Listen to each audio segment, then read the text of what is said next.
Good morning, everyone. I'd like to begin by respectfully acknowledging the vast ancestral lands, territories, and boundaries of Blackfoot Confederacy.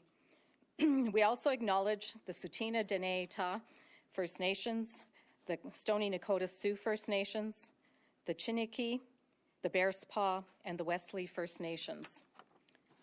The City of Calgary is also home to the Métis Nation of Alberta, Region Number 3.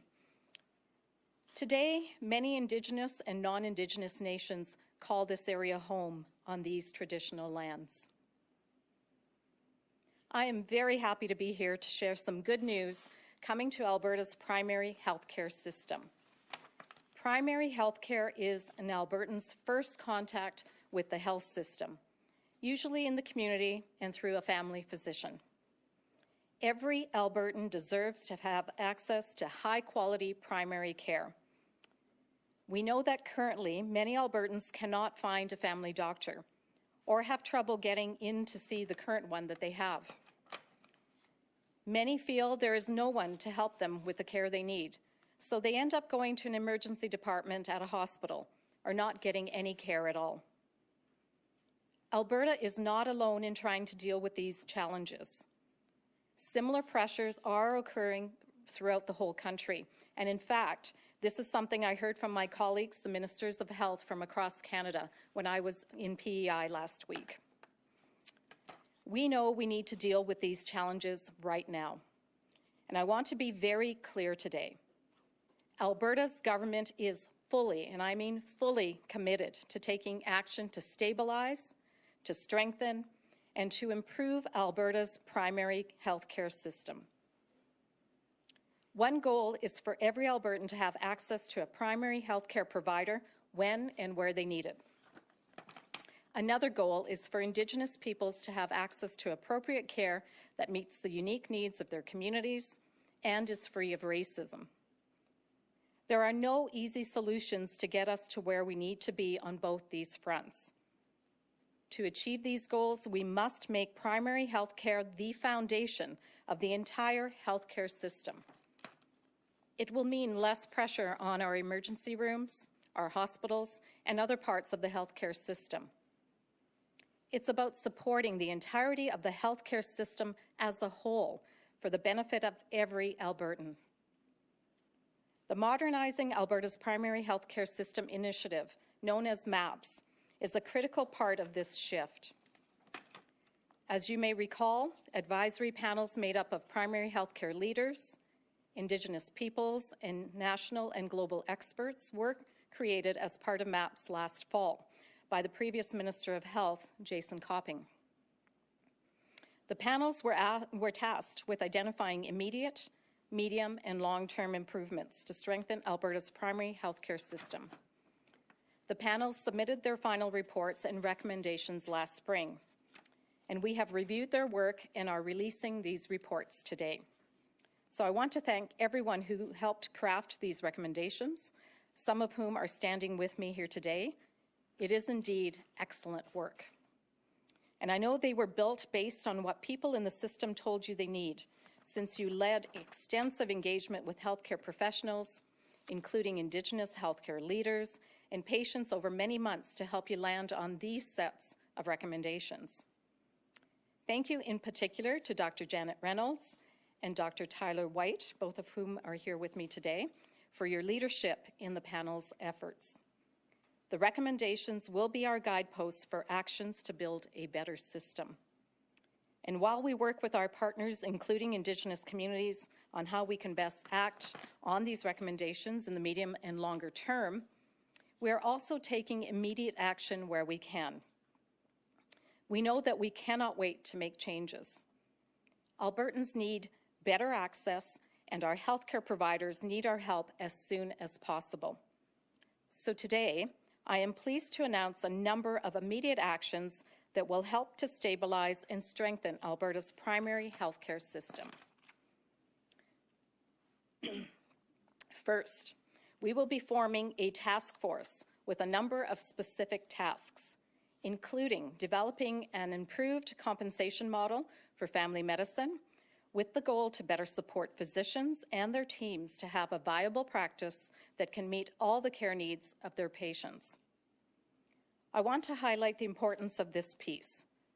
Doctors deserve to be fairly compensated, and we are committed to ensuring family physicians have a compensation model that allows them to provide the highest quality care for their patients. Second, the task force will find ways for primary care providers to spend more time with their patients. This means finding more efficient ways to manage administrative work, like filling out forms, tracking lab results, and managing referrals. It also means increasing supports to help manage practices and build teams so all providers are working to their full capacity. And finally, the task force will also recommend other measures that can be implemented in the short term to further stabilize primary care. The work will begin immediately, and it will have a very short window. In fact, I'm asking the task force to provide me with an interim report by January and final report by March. That said, if there are recommendations that can be implemented sooner, we will move forward sooner. We are taking other immediate actions as well, including providing $57 million over 3 years to family physicians and nurse practitioners with the initial support they need to help manage their increasing number of patients. This funding is worth up to $10,000 each year for an individual physician. I know for many family physicians, this initial investment is an important first step in stabilization. Also, we are developing a memorandum of understanding with the Alberta Medical Association to collaborate on a new physician compensation model and to modernize and stabilize primary care. In addition, we will be expanding online mental health services to allow doctors to bill for virtual mental health checks and therapy, and by compensating them for extra time spent with patients virtually. Another immediate action will be to ensure doctors get paid if patients cannot provide insurance coverage. This is also known as good faith claims. Alberta's government is also putting a nurse practitioner payment model in place so that nurse practitioners have the support they need to open their own clinics, take on patients, and offer services based on their scope of practice, training, and expertise. Nurse practitioners are skilled healthcare professionals who play a vital role in modern healthcare. Nurse practitioners undergo a rigorous training program that includes both ongoing educational, clinical, and certification components. Their training, combined with practical experience, allows them to provide a wide range of healthcare services, which include diagnosing and treating acute and chronic medical conditions, prescribing medications, and preventative care. Taken all together, these immediate actions will help to address urgent pressures and strengthen primary health care, as well as improving access to family medicine. This is exactly what Albertans need. I want to talk now about what we are doing to address the other goal I mentioned earlier, which is for Indigenous peoples to have access to appropriate care that meets the unique needs of their communities and is free of racism. Many Indigenous patients and families do not access the healthcare system because they do not trust it, and because they face language barriers and experience racism, and are often re-traumatized from telling their experience multiple times during their healthcare journey. I want to be very clear that this is completely unacceptable. First Nations, Métis, and Inuit peoples have a strong and proud history in Alberta, and it is important that the healthcare system is designed and delivered in true partnership with Indigenous peoples. We have just begun to build more meaningful connections with Indigenous leaders, their health directors, and their communities to identify opportunities and improvements, and we must do more. To start us on a path to achieve this goal, we will establish an Indigenous Health Division within the Alberta Health Ministry dedicated to supporting the health and well-being of Indigenous people and fostering relationships. This commitment enables Alberta Health to work with Indigenous health leaders in an ongoing meaningful way. Also, we will invest $20 million into an Indigenous Primary Healthcare Innovation Fund. The fund will be used for innovative primary healthcare services and initiatives designed and delivered by Indigenous communities. This investment will help Indigenous peoples deliver comprehensive primary healthcare closer to their communities. An Indigenous patient complaints investigator and an elders roster will also be created. The elders roster will guide Indigenous peoples through the complaints process by providing spiritual and cultural support from the beginning of their complaint to resolution. Grant funding for a community-based Indigenous Patient Navigator program will also be made available to First Nations, Métis, and Inuit serving organizations so they can recruit community-based Indigenous patient navigators. These navigators will provide a pivotal role in establishing relationships between patients and health system providers and will support Indigenous peoples throughout their healthcare journey. While I am proud of the immediate actions we are taking today, I know there is more work to do. To all Albertans, I want to say, this is only the beginning. We will keep our sleeves rolled up and work with our partners across the whole healthcare system to build a medium and long-term plan. Today's announcement is an important first step that places primary care as the foundation of our healthcare system. Our government is firmly committed to meeting and addressing the challenges identified in the MAPS reports. We know that the best path forward is to keep connected to the people who work with our patients day in and day out, and oftentimes they are the ones that know what changes will need to happen to have the greatest impact. So thank you all for being here, and I will now invite the Strategic Advisory Panel Co-Chair, Dr. Janet Reynolds, to say a few words. Thank you, Minister LaGrange, and good morning, everyone. I am beyond excited to be here on behalf of Dr. Brad Baylor, my co-chair for the MAPS Strategic Advisory Panel, and Drs. Jennifer Njenga and Richard Luanchuk, the International Panel co-chairs. The public release of the MAPS report has been anticipated by many, and we are very proud of the final product. It's hard to believe it was last September we stood here with then Minister Copping announcing the Modernizing Alberta's Primary Healthcare System initiative that sought to create a roadmap to reorient our health system in primary care. Historically, Alberta has been a leader in primary care, but we have fallen behind. From the very beginning, we recognized the magnitude of the task and the incredible opportunity we had in front of us that would help shape a healthier future for all Albertans, including a healthy workforce. Given the tight timeline of 6 months, the commitment from the team at Alberta Health to support the panel work was incredible. The panel represented a broad range of stakeholders from health professions, including family physicians in both rural and urban settings, registered nurses, nurse practitioners, pharmacists, health regulatory bodies, and academic divisions. And I hope I didn't leave anybody out. Most importantly, we had the involvement of Alberta citizens, truly modeling the direction we were given, Albertans as partners at all levels from design to implementation. There is input in this report from all over Alberta, Canada, and beyond. We've done our best to learn from other jurisdictions, build on our strengths, but it is clear a simple cut and paste approach won't work. A process with such massive engagement resulted in some tensions and competing priorities. This was inevitable given the context of healthcare delivery, rural, remote, and urban. No two locations are the same. And I firmly believe that these tensions serve to strengthen the content in the 11 recommendations. For some, the recommendations will not go far or fast enough. For others, implementation of the 11 recommendations might feel uncomfortable. There is no perfect system. We view the recommendations as a package and recognize the need for a carefully planned transition. We also need to recognize that we will be learning and adapting along the way.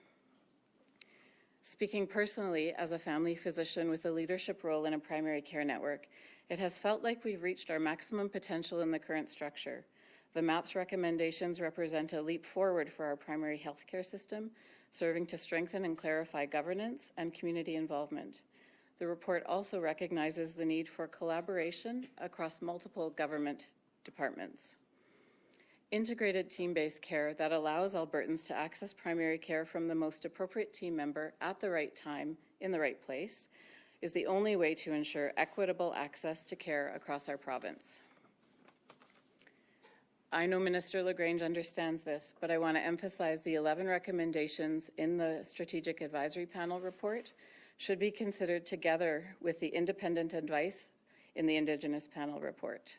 Synergy should be sought, equity advanced, and actions to eliminate discrimination and racism in our healthcare system should be immediate. And so with that, I will turn the mic over to Dr. Tyler White, Chair of the Indigenous Panel.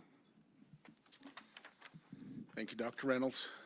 And first off, I want to just say it's an honor to be here. I'm glad to be here and also support Minister LaGrange. Thank you. Itamakskino Notini, that means good morning in our language. And my Blackfoot name is Natuyu Pita Witan, that is Holy Eagle Shield. And my name is Tyler White. I'm the CEO of Siksika Health Services and also the co-chair of the Indigenous Advisory Panel. You know, I'm pleased to present today as co-chair of the Indigenous Advisory Panel to support the important recommendations and implementation plans contained in the reports presented today. One, the Strategic Advisory Panel's final report on modernizing Alberta's primary healthcare system, or MAPS initiative, and the Indigenous Advisory final report titled Honoring Our Roots, Growing Together Towards a Culturally Safe, Holistic Primary Healthcare System for Indigenous People. The Indigenous Advisory Panel holds immense responsibility and plays an important role in identifying meaningful and practical recommendations to ensure that First Nations, Métis, and Inuit people have access to high-quality, culturally safe primary health care services, no matter where they live in Alberta. Our recommendations reflect health interests, needs, and aspirations of Indigenous people and communities throughout Alberta. We have received feedback from First Nation chiefs, Métis leaders, and feedback from Indigenous patients, health directors, youth, and healthcare providers from Treaty 6, 7, and 8, Métis settlements, and the Métis Nation of Alberta, and other key stakeholders. The Indigenous Primary Healthcare Advisory Panel's 22 recommendations can be grouped into 5 themes. 1, first, we must move forward to improve health equity for First Nations, Métis, and Inuit people in Alberta in a way that honors and respects Indigenous expertise, knowledge, and traditional healing, and the distinct needs of First Nations, Métis, and Inuit people. Second, racism against Indigenous people in Alberta's healthcare system is not acceptable and must be addressed immediately. Third, we must build a system that includes culturally safe care and a strong Indigenous workforce. Primary healthcare services must be designed and delivered by First Nations, Métis, and Inuit people in their communities and or close to home. Fourth, there's a need to create space for system innovation and support core community capacity to design and deliver culturally safe primary healthcare services for Indigenous people. Finally, Indigenous people must have ownership and steward the design and delivery of healthcare systems, services that impact the health and well-being of their communities. I'm pleased to announce that of the recommendations put forward by the Indigenous Advisory Panel, that 4 of these recommendations will be implemented immediately. Immediate actions include creating an Indigenous Health Division within Alberta Health, creating a $20 million fund for Indigenous communities to develop and run their own innovative primary healthcare services and projects, creating an Indigenous patient complaints investigator that will investigate and work to address concerns Indigenous people experience while interacting with the healthcare system. This work will include forming an elders roster to guide Indigenous people throughout the complaints process, setting up a community-based Indigenous patient navigator program to support Indigenous people throughout their healthcare journey. I often am asked to describe in simple terms what these proposed changes might look like in practice in my community. Borrowing from the wisdom of my friend and Dr. Alika LaFontaine, past president of the Canadian Medical Association, I would say that we will have a less complex system and what we do not obsess about moving patients from one silo to another, physician to nurse practitioner to pharmacist and back again. Instead, Alberta's modernized primary care system will focus on who can do the work, who has the skills to perform the services safely and is regulated to perform those skills. This is the potential workforce. Who does the work? Who actually does the work in the active workforce? How can we task shift, changing the person who does not do the work in the real time, and task share, more than one person doing the task at the same time the work? As CEO of Siksika Health Services and a Siksika Nation member myself, I know the best solutions exist within our respective communities, tailored for our unique needs and priorities. The commitments made today are an important first step toward improving health equity for Indigenous people, regardless of where they live in Alberta. And we call on the federal government to look at what is being done here in Alberta through the work of Alberta's Strategic Advisory Panel and the Indigenous Primary Healthcare Advisory Panel to modernize their own approach and their important role and responsibility in advancing equitable healthcare for Indigenous people in Alberta and across Canada. Thank you, and we look forward to reporting on the progress to implement these recommendations in the months and years ahead. I will now invite Dr. De Kahuna to share some remarks.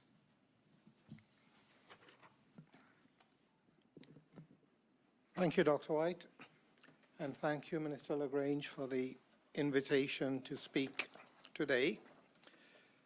So I'm Noel De Kahuna, the president of the Alberta College of Family Physicians, and also a rural family physician practicing in the small town of Westlock, an hour north of Edmonton, where for the past 33 years I've been serving the community with cradle-to-grave care.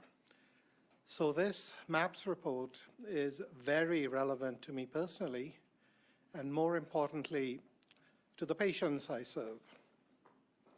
The Alberta College of Family Physicians believes strongly that every Albertan deserves access to a family doctor and comprehensive team of providers. The evidence shows that adding more physicians will improve health outcomes for Albertans. While more than 70% of care is delivered in the community by a family doctor, the uncertainty of practice viability and sustainability are a growing and serious concern for medical students, residents, and young physicians starting their careers. This creates some uncertainty regarding the future of family medicine.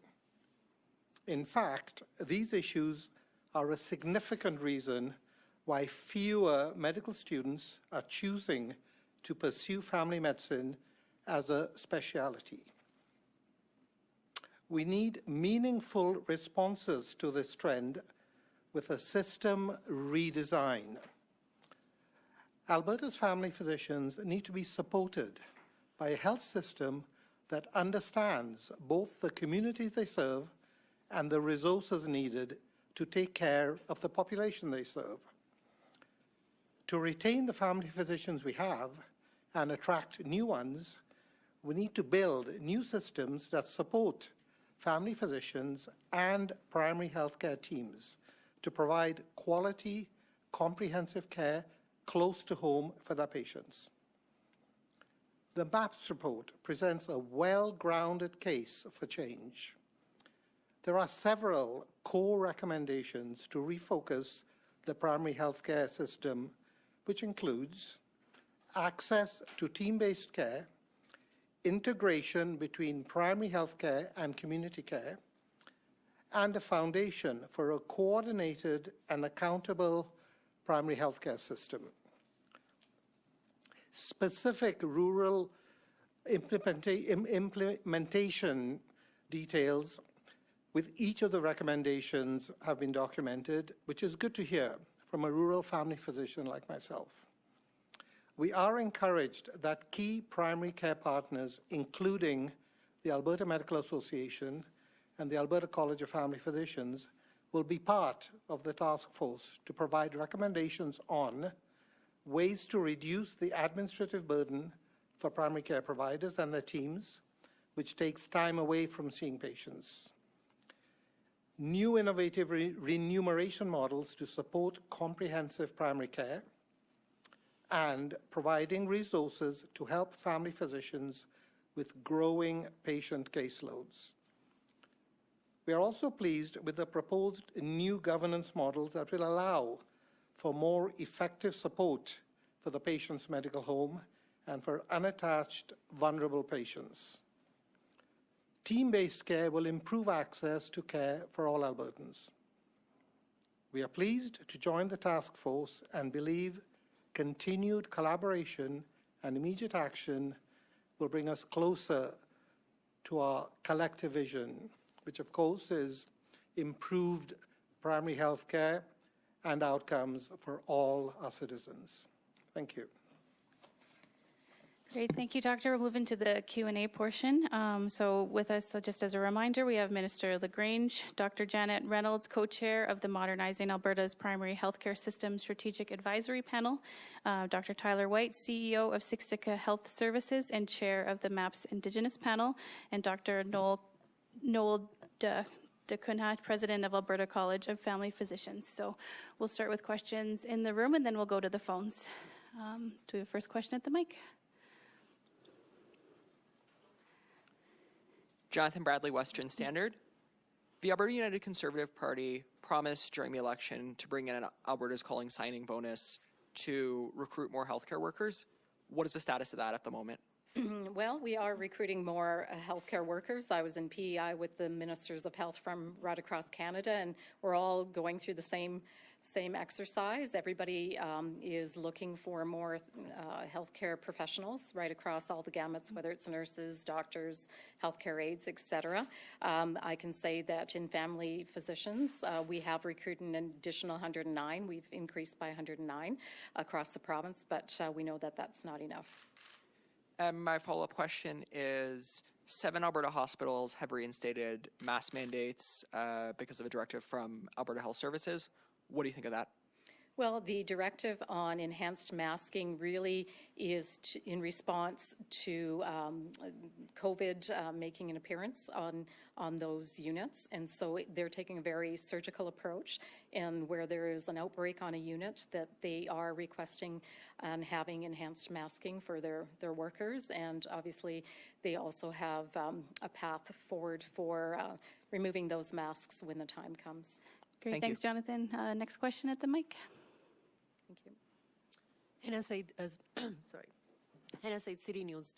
The MAPS recommendations sound very promising, and we report on the healthcare problems all the time, but we want to know from you, what are the problems in Alberta's healthcare right now that the MAPS report showed to you? Well, I would say the MAPS report was, the need for it was a result of the fact that there are significant challenges right across the whole province. And I dare say right across the whole country and even globally. There is a shortage of family physicians, and those in particular that are wanting to practice comprehensive care. It also shows that in Alberta, while we were early on adopters of team-based care, whether it was through the primary care networks or other compensation models, that we still have gaps and that there's a need to address those gaps. And so it was very clear through the report that we need to do better. We need to have a better compensation model. We need to provide more services and better services to our community, to Albertans, and we need to get better outcomes. And working together in team, that's the whole focus of primary care, is working together in team. And these great folks behind me who do that each and every day, could probably expand upon it more. But the fact that this is a common vision, it wasn't just government, it wasn't just doctors, it wasn't just nurses or other primary care healthcare professionals. It was everyone coming together with a common vision. So that's why this is so important and so monumental. And the fact that there's an Indigenous component, that they have their own vision as well, I think that's exceptional. Great, thanks. A follow-up? Yeah, despite all the promises and the work that's been done in the healthcare, the wait times continue to become longer, whether it's the family doctors, the pediatricians, the specialists, or the emergency rooms. What is being done about that? Well, this is an important first step, because when we strengthen primary care, we keep people out of hospital longer. We also know that people who have strong family primary care, that they also have the ability to access supports that require them to not access emergency rooms, or that if they do go to an emergency room, their stay is shorter, et cetera. So there's a lot of downstream benefits to it. All of this will work together.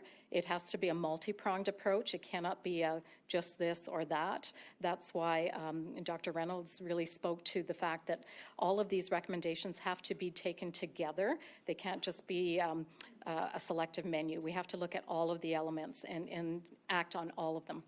Thank you. Great, thanks. Next question at the mic. Hi, my name is Edith for CBC French Service. My question today is regarding the access to family doctors. So the measures announced today are mainly revolve mainly around the administrative burden, but how reducing this burden will allow physician and nurse practitioner to see more patients a day? How many per day more patients will they be able to see? Sure, I'll let the specialists behind me that are actually doing the on-the-ground work answer that in a moment. But my understanding, having spoken to many family physicians and other healthcare professionals, is that the amount of administrative work that they're doing has actually grown over the last number of years. And so if we can reduce that, even by a small number, that means they can see more patients. But happy to turn it over to Dr. Reynolds, Dr. Kahuna, or both of you. Yeah. Thanks for the question. I think we know that working in team increases capacity of the physician to see more patients or manage more patients, so a larger panel, maybe even 10% bigger, would help address some of the unattached patient problem, but it's hard to put a finite number on that. The most important principle of the team-based care is accessing the right person at the right time, and not just having access to a family physician. Maybe you want to add to that, Dr. DeCrane. So I live with this every day. As I'm standing here right now, there's probably 70 tasks in my inbox with lab reports, letters from specialists, and all kinds of stuff that there's no designated time to deal with. And so an average day will generate several hours of more paperwork bureaucracy. And that bureaucracy includes 6 copies of the same report because of the way the electronic reporting system works. And with more help dealing with just that, the normal lab reports, the letters that we get that don't need any specific medical action, if we had support dealing with that, that would make such a big difference to our day and would certainly encourage family physicians to stay in family practice. A lot of family physicians are electing to leave comprehensive care and do session work in hospitals as hospitalists because it doesn't carry the extra burden of all the bureaucracy. And so, yeah, with a short-term goal of increasing help with a lot of the bureaucracy we deal with would make a huge difference to our working lives. Okay, good. And yes, please. Yeah, thank you. Just adding to my colleagues' comments and the minister's comments relative to nurse practitioners. First off, you know, our physicians, nurse practitioners, they're heroes. I want to state that first and foremost. You know, there's always this critical pointing fingers at physicians and nurses and nurse practitioners. Well, they're heroes. And I think for us, for our community, we have benefited greatly from nurse practitioners. They are part of the team, as the minister has mentioned, whether it's in our clinics, dealing with addictions, dealing with mental health, right across the board. And so we have a long experience with nurse practitioners, community paramedics, and other groups that are part of the healthcare system. So I fully support, again, the measures that are being taken today with the nurse practitioners, fully support their role within the healthcare system, and we need to do more. So today is a really good step forward, so appreciate that. I have a follow-up regarding exactly nurse practitioners and doctors. Yes, they can do a great deal, but to date, there was no specific measure to implement more doctors and nurses. I understand that you cannot clap your fingers and hop 100 doctors appears, but how those measures will help to have more doctors and nurses? Why today can't you arrive with a plan for that? Why was it not in the plan? Because that's part of the bigger plan as well. We have been working on that, as was alluded to in a previous question, that we have a strategy in place, a workforce strategy in place to address that very issue. We know that we need to recruit more, particularly to rural remote areas. We know that there's high demand in certain fields, particularly family medicine, whether it's nurses, nurse practitioners, healthcare aides, doctors. You can pretty well pick any field, healthcare field, and there's a need. And I heard that very loud and clear right across all of Canada from my other colleagues, the ministers of health, when we all met together in PEI last week. But really what today is about is putting a roadmap forward on shining a spotlight on on primary care. The fact that it is the foundation, and it should be the foundation of our healthcare system, and it really hasn't been. The focus has been lost over the years on this, and we need to refocus. And so that is a message that I'm giving here today, that we are refocusing. Yes, we know that there are challenges, and we are here to address those challenges. So this is our roadmap, kind of our marching orders. These are living documents. These are not documents that are going to be put on the shelf, as is shown by the immediate actions that we're taking. Then we're moving into the more medium and long-term actions that need to, and we are looking at the task force to help us with that, and also working with the AMA, because we also know that the compensation model isn't right. So we need to address that. And, addressing that will attract more physicians. So it's going to be this synergistic movement of doing these recommendations, working together with all of the other strategies that we are also that we have out there, including the workforce strategy, incentives for physicians and other healthcare professionals in certain areas, et cetera. So this is not a standalone. This is another piece to the puzzle. Great, thanks. We have time for 2 or 3 more questions. So with that, we'll go to the phones. Operator, can you put through the first caller? Today. Yeah, thanks for taking my question. So my first question is on performance and accountability. So it's talking about measuring that and consistency and monitoring and evaluation. I'm just wondering, when it says align primary health care funding with delivery and accountability under the new provincial governance model, does that mean if these clinics or if practitioners don't meet the standards, they get a funding cut, or what does that mean? No, it really means looking at what can we develop together as a functional model, as a better compensation model, as a more effective model that will actually address the concerns that we have out there.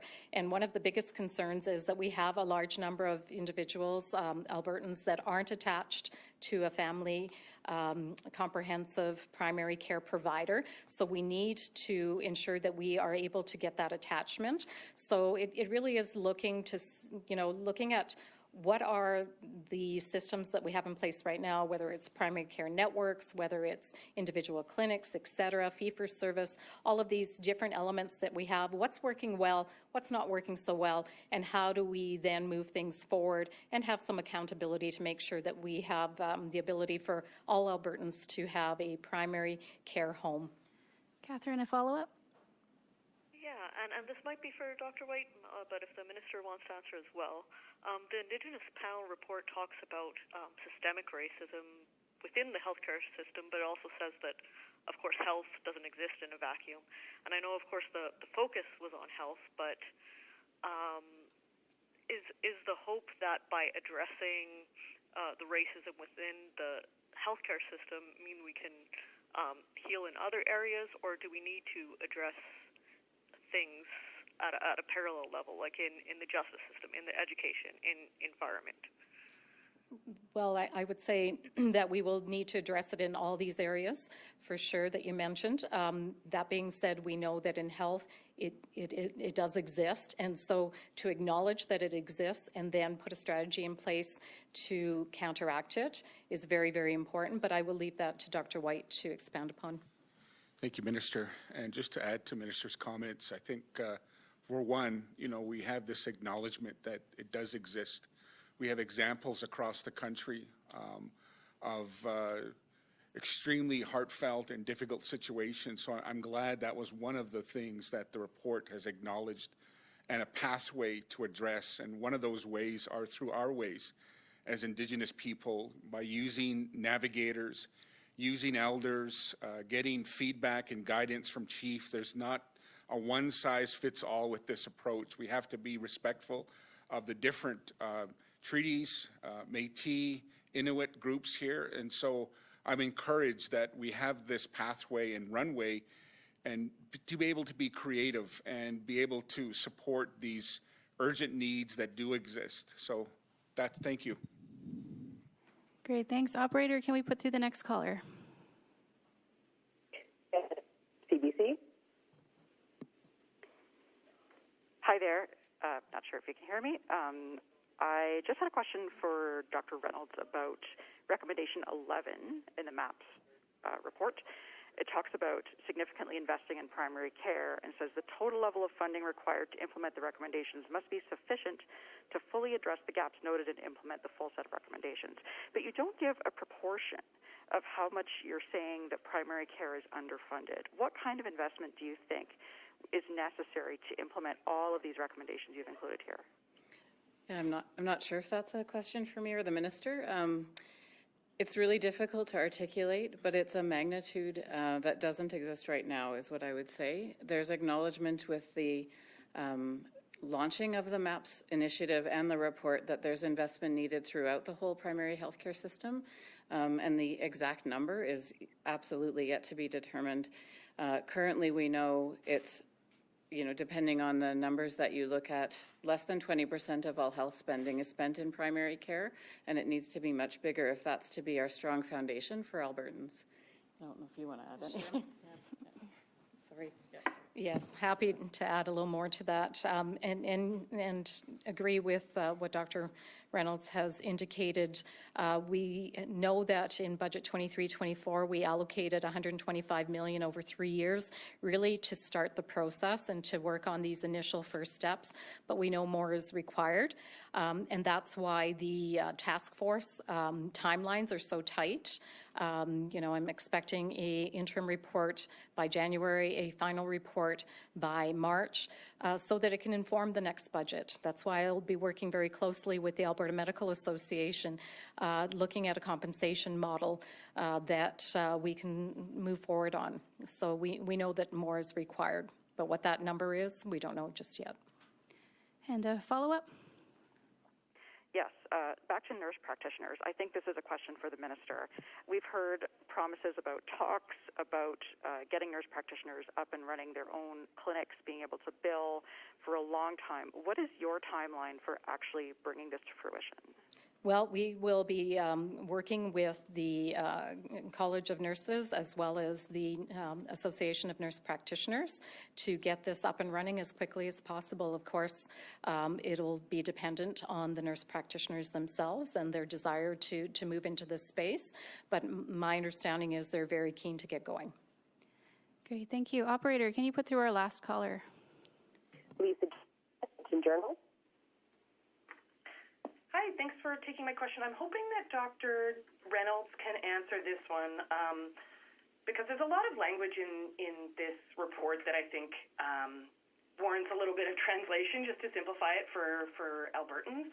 So I'm wondering if you can explain in layman's terms how Albertans should interpret the scope of recommendation number 2, the align primary health care funding with delivery and accountability under a new provincial governance model. What does that new governance model look like in simple terms? I think it probably, I'll start by saying the current governance model is a little bit cobbled together, and so there are areas where there's lack of clarity, lack of accountability, funding not necessarily flowing through where it needs to go, given the expectations of the care that should be delivered. So probably the most important message I can give you is that the recommendation supports being very clear on what the governance model should be and that funding should follow expectations. I'll leave it there and see if you have a follow-up question. Lisa, follow-up? Great. Yeah, thank you for that. I'm also wondering how closely does the creation of the new division in Alberta Health that's being announced today, how closely does that align with the recommendation? Does this announcement today represent a shift in responsibility from AHS to Alberta Health, or how does that align with your recommendations? So the development of a department within my ministry, Alberta Health, that would focus on primary care is important, as is the Indigenous focus.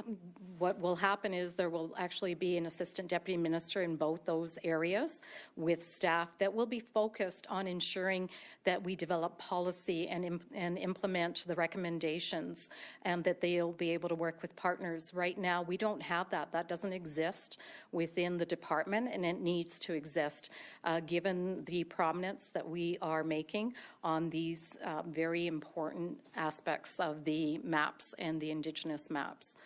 So it doesn't exist now, but it's going to, and it's going to make a positive difference. Great, thank you. That's all the time we have today. So if there are any other follow-up questions, my name and email are at the bottom of the news release that has gone out, so feel free to follow up. Thank you. Thank you.